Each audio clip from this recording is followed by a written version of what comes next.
La commande de M. Cros, c'était de présenter les Cazenave en 5 minutes, et moi, 5 minutes, c'est juste le temps qu'il me faut pour dire bonjour. Un peu comme vous, j'aime bien. Voilà. Donc je vais essayer, c'est court, 5 minutes. C'est court pour vous dire l'histoire des Cazenave. Ils sont nés en 2002, les Cazenave. Et ils sont les héritiers des Céphizènes, ils sont nés en 1973. Il y a eu toujours beaucoup d'associations, de syndicats, de mouvements autour de l'immigration. Puisqu'on est dans l'éducation nationale, on peut rappeler aussi que certains se sont même engagés pour la défense, assez fortement pour la défense des valeurs qui sont celles de la République. Je pense tout particulièrement au mouvement des francs-tireurs partisans, main-d'œuvre ouvrier immigré, dont le leader, Manoukian, a été arrêté à Évry, dans le département du 91. Voilà. Donc nous, c'est l'éducation nationale et ce qu'organise l'éducation nationale pour aider les gens qui arrivent, voilà, qui arrivent du monde entier. Voilà, 5 minutes, c'est court aussi pour vous dire la vie des quelques 5000 élèves de l'Académie de Versailles, puisque c'est 5000 élèves qui sont accueillis et accompagnés par les Cazenave. 5 minutes, c'est court pour vous dire la vie aussi d'un formateur, c'est-à-dire son travail à la fois de formation. Le Cazenave porte beaucoup de formation pour les enseignants, mais au-delà aussi simplement des enseignants qui sont dans leur dispositif.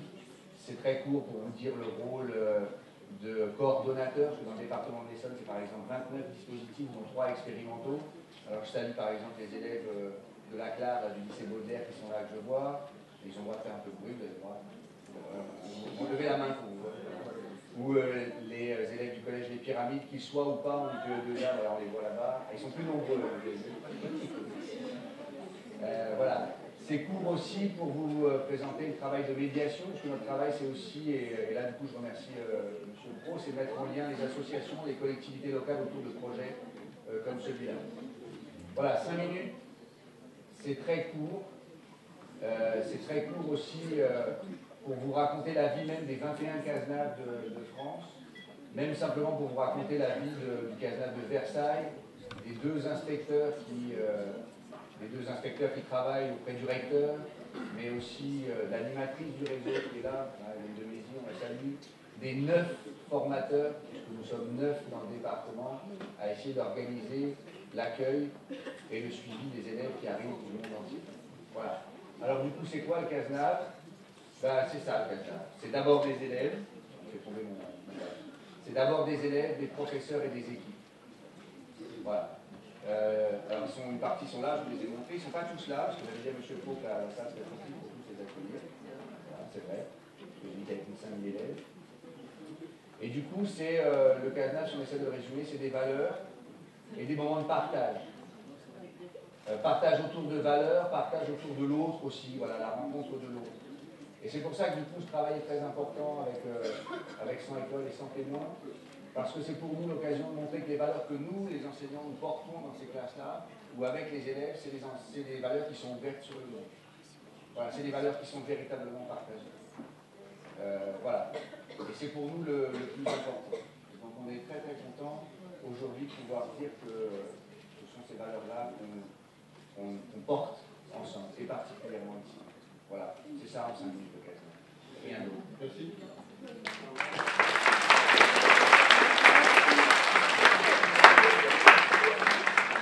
Bonjour à tous. Moi, je vais prendre 5 minutes parce que les vedettes, ce sont les élèves qu'on accompagne aujourd'hui. Juste pour préciser que c'est un système, un module qui existe et qui est le seul en France à exister dans un lycée professionnel, une ville de banlieue, même qui est fait aussi.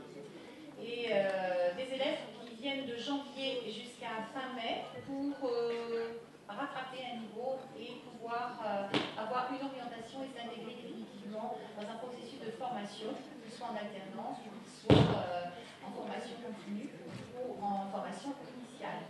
Donc les 15 élèves qui sont là aujourd'hui, moi j'ai découvert l'association Sans Témoins, Sans École grâce à notre partenariat. Et j'ai fait la connaissance de M. Titus, qui était le premier intervenant à venir dans notre établissement. Ce que ça a facilité, ça a permis à nos élèves de se rendre compte que quand on arrive dans un pays quel qu'il soit et quand on rentre dans un système scolaire, et Dieu sait que le système français n'est pas simple, on arrive avec un capital. On arrive avec un capital, une personnalité, des connaissances, une culture qui font que quand on aura trouvé le moyen de de faire une corrélation entre chaque compétence, chaque capacité, eh bien on deviendra quelqu'un qui pourra s'intégrer dans la scolarité. Ça, c'est extrêmement important. La deuxième chose, c'est qu'on est appuyé par les municipalités. Les réussites éducatives des villes, sans elles, on n'y arriverait pas, parce qu'on est très pauvre à l'éducation nationale. Donc, je citerai Corbeil-Essonnes, qui travaille avec nous, Évry, Juvisy, Viry-Châtillon, la Nicorbe, etc. Donc, des gens qui ont cru en ce projet et qui sont venus nous aider. Pour dire voilà, comment on va s'organiser pour que ces élèves, en 5 mois, puissent récupérer, alors qu'ils ont un tout petit niveau scolaire français, je précise, avec des évaluations qui sont faites, et souvent aléatoires, même s'il faut démarrer sur quelque chose, eh bien, ça leur permet aussi de remonter très vite. Et je suis très très fière, ça fait 2 ans que nous fonctionnons, et je suis très fière aujourd'hui d'être avec ces élèves-là qui vont vous montrer qu'ils sont capables de faire de grandes choses, et principalement de maîtriser l'oralité déjà, ce qui est important, mais l'écrit aussi, grâce à une méthode un petit peu révolutionnaire au niveau de ce qu'on a mis en place. De remercier Madame Nicolato, à ma gauche, qui est une personne que j'ai rencontrée cette année.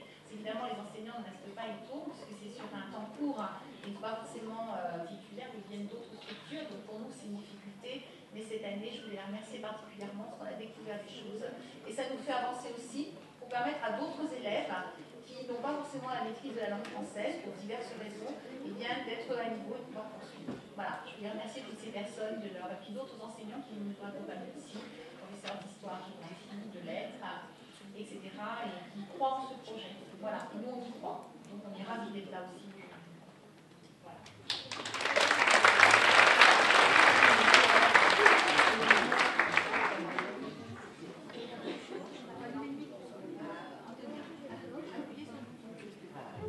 Bonjour, je m'appelle Antonia Colassu-Simon, je suis enseignante-chercheur et depuis février jusqu'en avril 2013, j'ai travaillé sur le projet CLAR, qui veut dire classe d'accueil temporaire et de remédiation du lycée professionnel Charles Baudelaire d'Ivry. Alors il s'agissait de développer une méthode pour l'enseignement du français oral et écrit pour permettre à ces jeunes âgés de plus de 16 ans, nouvellement arrivés en France, d'intégrer une formation initiale adaptée à leur niveau d'études, c'est très souvent infra-sixième, et à leur projet personnel évidemment. La mise en place de pratiques pédagogiques et théoriques résolument innovantes pour offrir un enseignement répondant aux besoins de ces jeunes et leur donner une base solide du français, tant au niveau de la compréhension qu'au niveau de l'expression orale et écrite, et bien sûr un champ étendu de connaissances touchant non seulement la langue, mais aussi les divers domaines de la culture, était d'autant plus nécessaire qu'aucun des cadres d'apprentissage du français existants, que ce soit celui utilisé en primaire, en cours d'alphabétisation pour les adultes étrangers ou en didactique des langues FLE, n'était vraiment adapté à ces jeunes. Alors cette exigence m'a amené à associer à la situation d'enseignement du français, à travers une méthode phonético-didactique associée au numérique, d'associer un séminaire bimensuel accueillant des linguistes, mais aussi des ingénieurs et les migrants du projet Sans témoins, sans école. Et nous allons voir comment ce projet a été adapté au cours de français et pourquoi la mémoire des migrants constitue une entrée privilégiée pour développer les compétences communicatives, interculturelles et intergénérationnelles chez ces jeunes. Je leur donne la parole. Bonjour, je m'appelle Sadia André. Et moi, Mendes, nous sommes des élèves de CLAR. Je vous présente tous mes camarades de classe. Il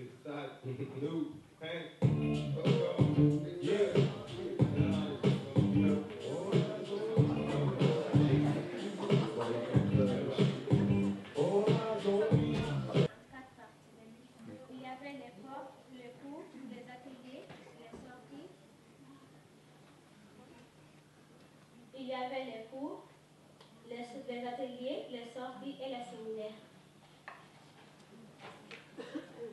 Les séminaires étaient de trois types et pouvaient se présenter sous la forme d'une conférence linguistique, d'une communication scientifique ou d'une réunion débat. Les séminaires avaient lieu 1 à 2 fois par mois.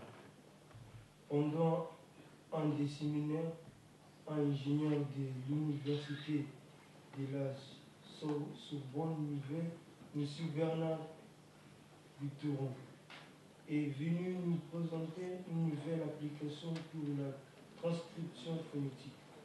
Il nous a parlé de ses travaux de recherche pour développer les outils pour l'apprentissage du français à travers la phonétique. On s'est entraîné à écrire en phonétique un texte d'Aimé Césaire sur son clavier à clé. C'était assez facile pour nous parce qu'on connaissait les signes phonétiques que l'on avait appris avec le professeur de français. Après cette initiation, on a continué à utiliser ces claviers phonétiques en classe et on a fait toutes les transcriptions d'une chanson qui l'on présentera à la fin de cette présentation. Au mois de mars, une linguiste est venue de la variation du français à l'échelle nationale et internationale. Grâce à cette conférence, on a appris que le français était parlé plus de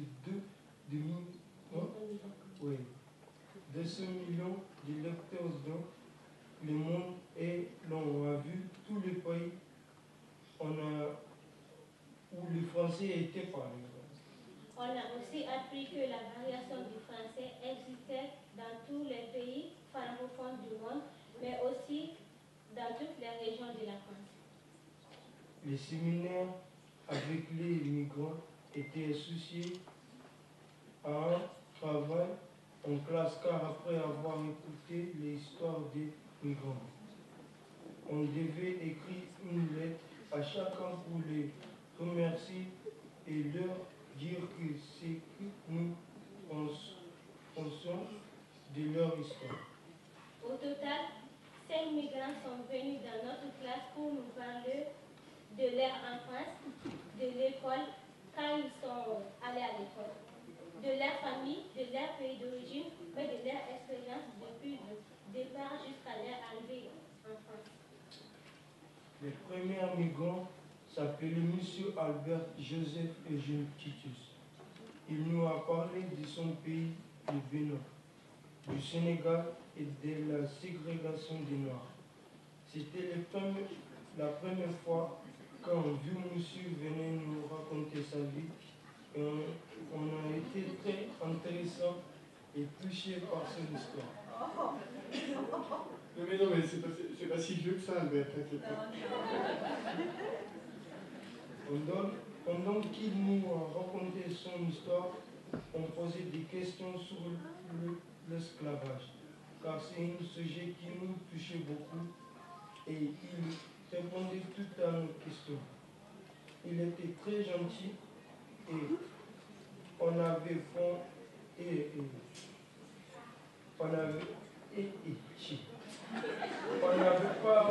lui demander des choses qu'on ne connaît pas. Il n'avait pas de couleur pour les personnes qui n'avaient pas été gentilles avec lui. Sa gentillesse et son courage nous ont impressionnés.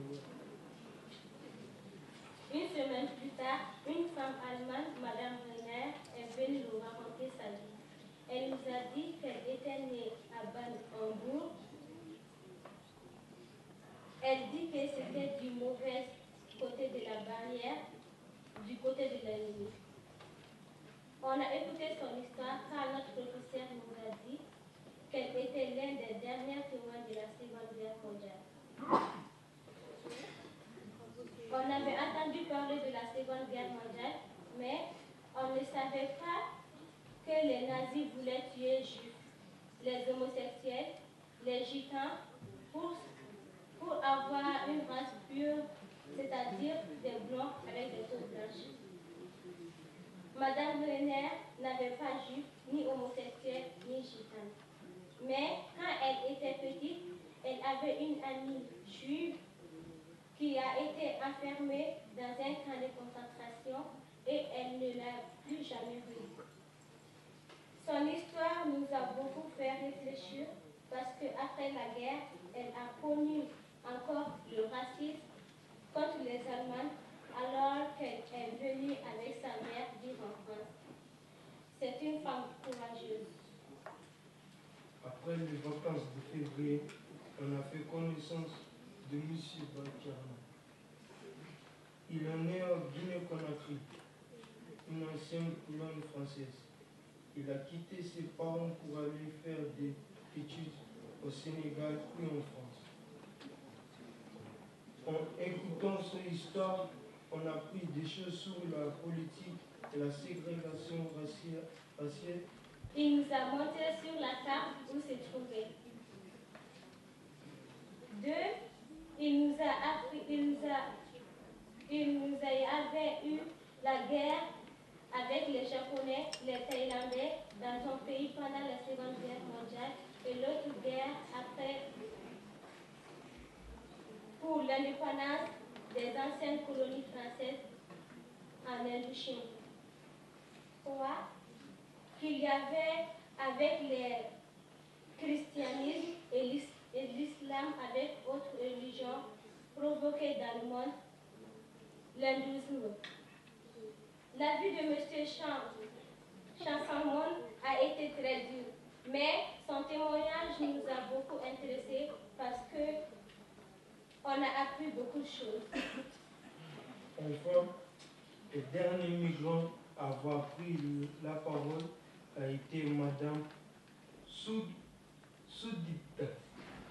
Elle est née en Bengale.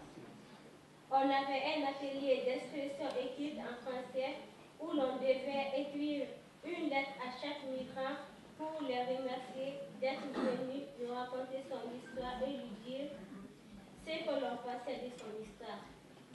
Voici quelques-unes de ces lettres.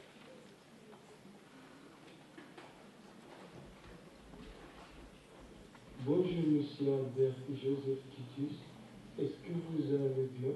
Bonjour, je vous écris cette lettre pour vous remercier de venir ici raconter votre vie. Et j'ai beaucoup appris avec vous. Vous avez beaucoup d'expérience. Lorsque vous, à 16 ans, vous devenez un homme et que vous vous débrouillez seul pour mener votre vie.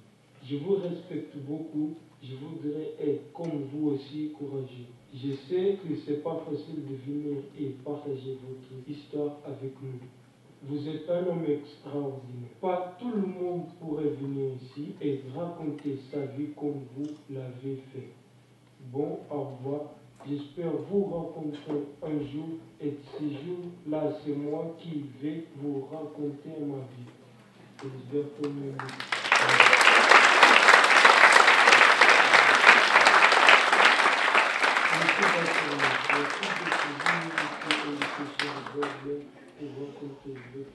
Ce n'est pas tout le monde qui est capable de faire ce que vous faites. Votre histoire m'a plu beaucoup et m'a donné confiance en vous écoutant.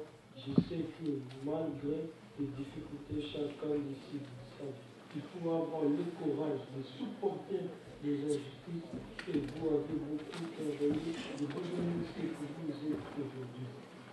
Je vous félicite pour avoir réussi vos études de médecine et j'imagine que vous êtes content et fier. Tout le travail s'appelle. Trouvez une bonne femme que vous avez épousée par nous. Nous transmettons aux élèves une petite parcelle de la grande histoire. C'est-à-dire nous transmettons notre vécu pendant des choses qui se sont passées dans le monde et nous leur transmettons une toute petite parcelle. Mais après ça, ils font des recherches et je crois qu'ils trouvent beaucoup d'autres histoires faisant partie de cette grande histoire. Et je les remercie de ces lettres.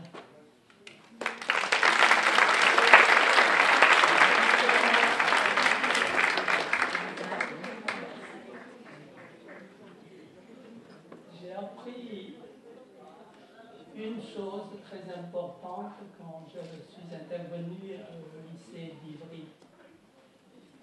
c'est que quand on parle des primo-arrivants,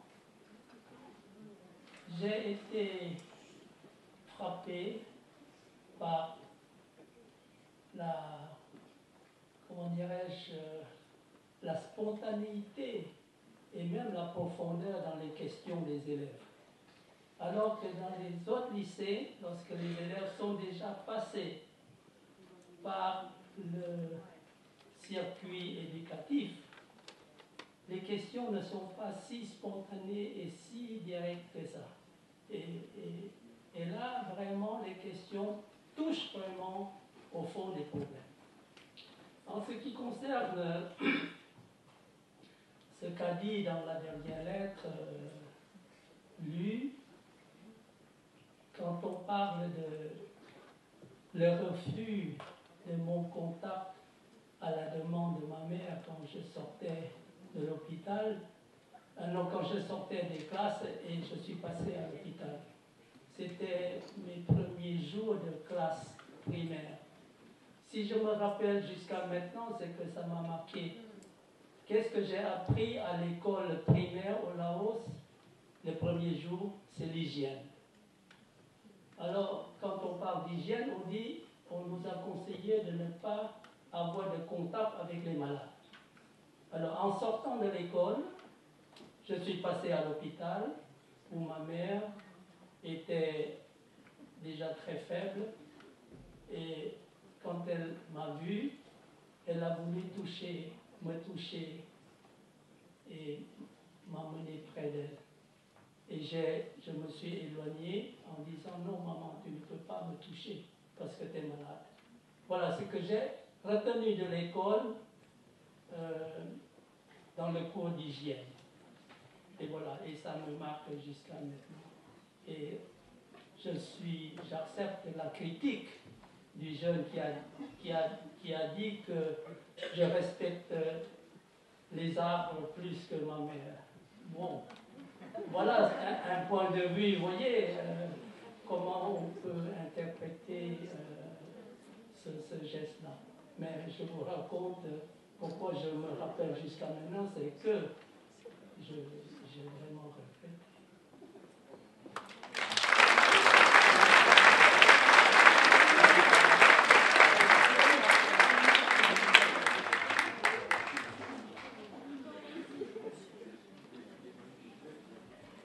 Mesdames, Messieurs, chers élèves, chers parents, chers tous qui êtes là, ce n'est pas sans une grande émotion que je retrouve les élèves, les lycéens que j'ai eu le plaisir et la joie de rencontrer et avec qui j'ai parlé, et voir la sincérité qui les épreint quand ils sont en train de restituer et de parler des migrants qui sont venus témoigner de leur vie.